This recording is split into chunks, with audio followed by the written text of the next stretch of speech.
Alrighty guys, welcome back. Happy holidays, Merry Christmas if you do celebrate it. It might be Christmas Day for you wherever you are. It's Boxing Day for me now. I took a day off uploading videos yesterday just to spend some Christmas time chilling. So I'm back. Feels like I haven't uploaded one in forever, but here we are. I wanted to do a video about our good friends, our very special diamonds, gems, whatever you want to call them. The lovely currency we use to pull some good units, not like these two, but like this guy, right? So I thought I'd do this as the new Purgatory melee or Trillion Dark melee is coming out, and you're probably running slightly lower on gems than you want to be just after pulling for Escanor, which you probably should have done. If you haven't and you've got lots of gems, then well done. You have more patience and more reserve than most people, including myself. But we're going to run through kind of how you can get gems and how they can all kind of add up after a while. Now there'll be a few things in here that are like 1s and 2s and random ones, but trust me, they will all add up and they will all help you in game to collect more diamonds so you can do some more summoning, right? So the very first thing we're going to talk about is pretty straightforward, is just your daily check-in, right? Especially at the moment, you want to make sure you've grabbed your 200 gems from Liz. Basically just checking in every day. I think normally they give you about 7 to 10, I think, per week. But at the moment we got a mass amount, right? We got 200 in the month. So I hope you guys have been doing that and doing your daily check-in. Same thing for your knighthood daily check-in, right? You want to find yourself a good knighthood that is active, and you want to make sure you're checking in to get the 1 diamond every day as well. So nice and quick and easy. Literally you can just come to your knighthood here, go check in here, and then away you go. You've got your diamond. If you don't have a knighthood already, definitely recommend joining one. There's no real downside to it. It'll give you another way of getting some rewards through the knighthood boss battle, and you can obviously check in and get your diamond every day as well. Daily missions, you want to make sure you are doing at least your diamond daily missions, right? So, you know, for example, today that was 8 you could get because we had 2 events on for the daily missions, but at the very least you get 4 every single day, which definitely adds up, right? Like in a month, that's 120. So make sure you always do your daily missions, at the very least the ones with the diamonds. I do mine every day. As you can see, I've not quite done yet, but you want to make sure you do all your dailies that have the very least have diamonds.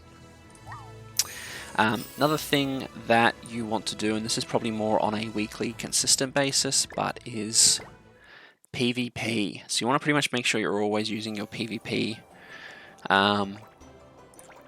stamina, and mostly in ungeared, to be honest, right? Because your reward is diamonds. So depending on where you sit on the ladder, anywhere from champion 1 at 60 all the way down to, you know, bronze at 10 every week.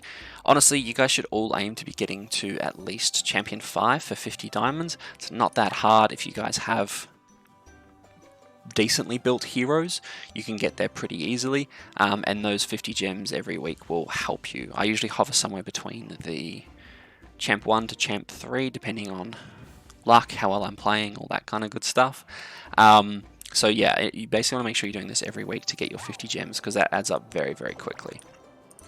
You can do obviously geared PvP, which can be a lot of fun as well. I'm up to doing a promotion to get to master, but basically this will just give you PvP coins, which can be helpful to buy stuff from the shop, but the main one for diamonds you want to be doing is ungeared. Next you have Brawl, which is a bit of a slept-on game mode, and I know why, but you want to make sure you're getting your Brawl reward every day, because you can come here and then spend the points, and then when you're spending these points you'll actually get a purchase count at the top, and as you work your way through all of this you'll get 15 total gems. Now this is a little bit more grindy than say every week you get 50 gems. This can probably take you anywhere from like 2 weeks to probably more like a month, depending on how good your Brawl team is, but you know, those extra 15 gems could mean another multi or not, depending on how you're going. So those are very much the ones you should be doing every single day and every week. You do also have maintenance rewards as well, if I can find them wherever they are. Surprise gift, no. So basically they'll appear here if I can find them, and this will give you your think it's 3 diamonds every time they do maintenance. So for me, it was every Tuesday afternoon. For you guys, it might be on your Tuesday, your Monday, or your Wednesday. But basically, make sure you're claiming this every week for your 2 to 3 free diamonds as well. For other battles, you want to come to your Fort Solgris, and you want to make sure you are covering off all the events, right? So at the moment, there are 3 different events you can have, and there's also the anniversary dungeon as well, which you get diamonds from every now and then, which I've noticed, which is nice. And then these 3, you want to make sure you are doing all of these missions in here, and that'll give you the ability to acquire the diamonds. So here is basically what? 7 free diamonds for you guys to grab as well. This will literally only take you about 2 days in total. You'll be able to clear through the whole count in 2 days with your daily count of 5, and this will give you some extra diamonds as well. Cool. So the other one is both affinity and affection and equipment, right? So if you go to affection, you can actually get a decent chunk of diamonds, 5, 5, 5, 10, 10, 10 as you go up and get more and more affection. So you've got, obviously, basically this is how much you use the hero, right? So I'm almost maxed out on Barn, I maxed out on King because I use Festal King. We're almost there on Meliodas, right? So this can actually be some easy farming if you guys, maybe you want to use someone like Hendrickson, wherever I can find him, the Demon Hendrickson, and put him in some free stages and just use some double AoEs, right? Put him part of the Demon team and away you go. Or you've got, I use Arthur a decent amount, Escanor. So using different heroes here will allow you to basically get more affection, and then as you go, unlock more diamonds as well, which is super helpful. So similar to affection, at least in my mind, it's still hearts and it starts with an A, but you have the affinity piece, right? So as you get more affinity, increase elixirs, Veil, Vanya Ales, and their food, you can level up their affinity, and at level 3 you'll actually get a diamond for it as well. Now it's only 1 diamond, but you do this for, it was actually one of my ways of farming diamonds, and when I was first starting out and I had a few more affinity elixirs and stuff like that, you do 10 characters and you're 1/3 of the way to a multi, right? So can definitely be beneficial doing it that way. The other thing you can do as well is you can increase a piece of equipment all the way to, if I press the right button, all the way to 5-star. So if you get it up to 5-star, you'll get a diamond for this as well.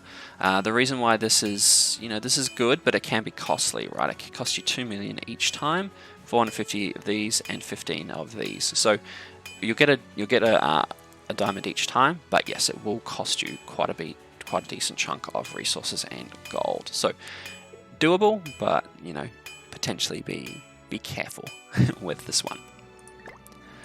Another ones that are pretty simple is honestly just making sure you've completed the stories. Right, now when you go through, you may not have done all of them. Some of them are just done by completing the main story quest, but especially early on, you want to get to, the max affection for that particular village, and that'll give you 30 gems each time.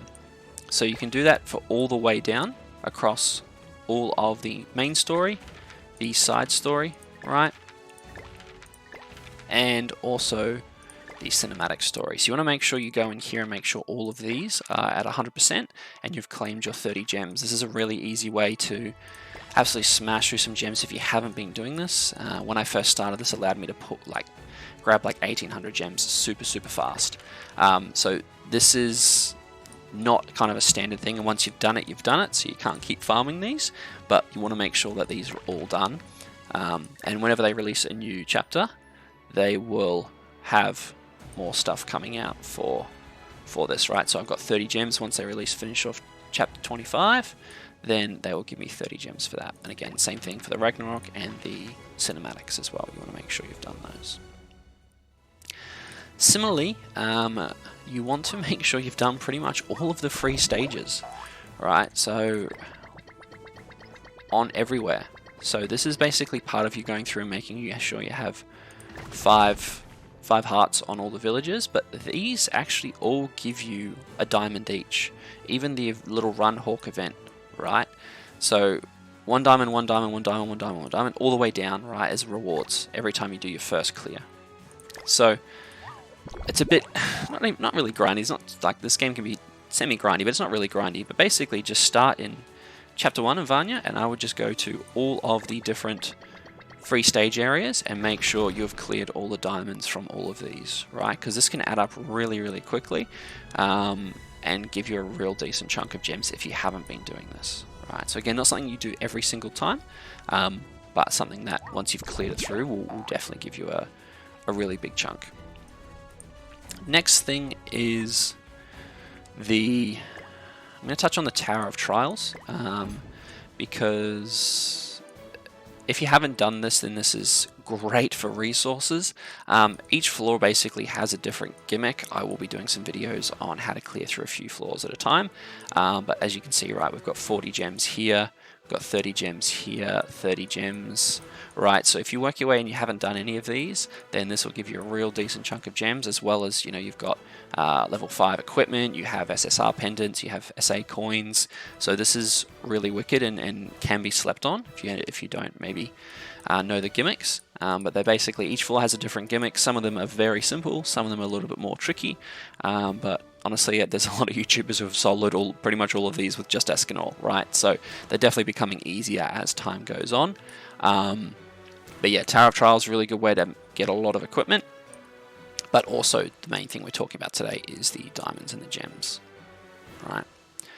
Another one is the reverse stages. As you go up, you will get more and more diamonds, the more stars you get on each one.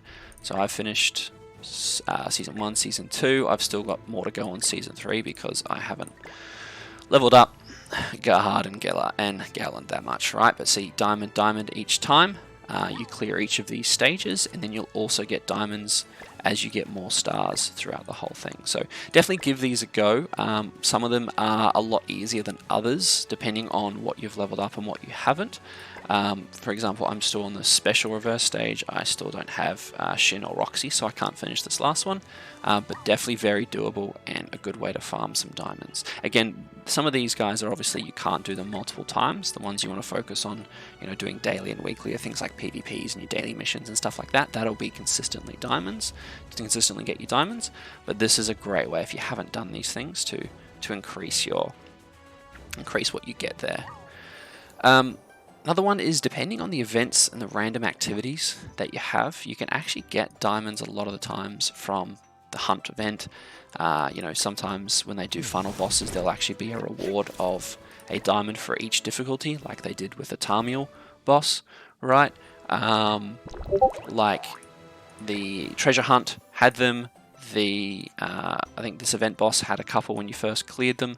So make sure you're checking out all of, you know, these special missions to make sure they don't have any diamonds, or you're getting all the diamonds you can from these as well, because this is really, really important. It's funny, I mean, now that I'm talking about it and as we go through it, there's actually quite a lot of different ways to get your diamonds, right, guys? As you can see, right, you've got your steadily weekly ones, and you've also got your stuff that you want to make sure you've cleared through to make sure you're maximizing all of this stuff. I'll quickly jump back to Fort Sogras just because you can't do it on the computer, on the PC client, but on the iPad or a phone, on the app, if you clear sets of 3 of Fort Sogras, so maybe of the Saris Spire, or maybe of the gold farming, you'll get a little wheel that pops up that'll allow you to spin if you watch an ad. Now again, if you don't want to watch the ad, you don't have to worry about it, but basically every time you spin that wheel after watching the ad, you get a free spin, and then it'll give you the chance to potentially get a diamond as well. So just one diamond on a chance, but you know, again, you do 3 spins a day, that could potentially add up as well. Okay, and that's most of it, guys. So the very last thing I will touch on is the challenge tasks. Right, so if you come to achievements here, it'll actually tell you the ones that'll have diamonds and what you need to do to rank them up, right? So we're out of diamonds there, but for example, I can keep going and clear more World Tree Towers, right? Clear the Ragnarok episode, so you come here and it'll actually tell you what diamonds you've still to unlock, or what diamonds you can get, right? So one of the quickest ones that I did was made sure I cleared all my boss battles, and all of my demons, Howlex, etc., the ones that I could do in specific scenarios, right? So win alone in deathmatch, clear by using an ultimate move, right? Win without dying. So there's a decent chunk of gems to be found here. Again, once you've collected them once, you can't get them again. But you know, there's still some here that I could potentially do. Like I could probably do the Belmoth Extreme by myself, which I should do to get my diamonds, right? So that's it, guys. You know, you're looking at 400, 500, 600, 700, 800, depending on, you know, how much of the extra stuff you have to do, diamonds you can get within this next month, on top of whatever they give us for the Melee Festival. So I hope this helps, and I hope this gives you potentially some other ways to sneak some diamonds in, so you've got enough for the upcoming Trillion Dark Melee. And yeah, and good luck summoning for it. I'll be doing some summoning videos on him as well. We'll make sure we get him maxed out. I'm going to save a lot of my resources for him to really give him a good test, and hopefully he's decent. And I'll catch you on the next one.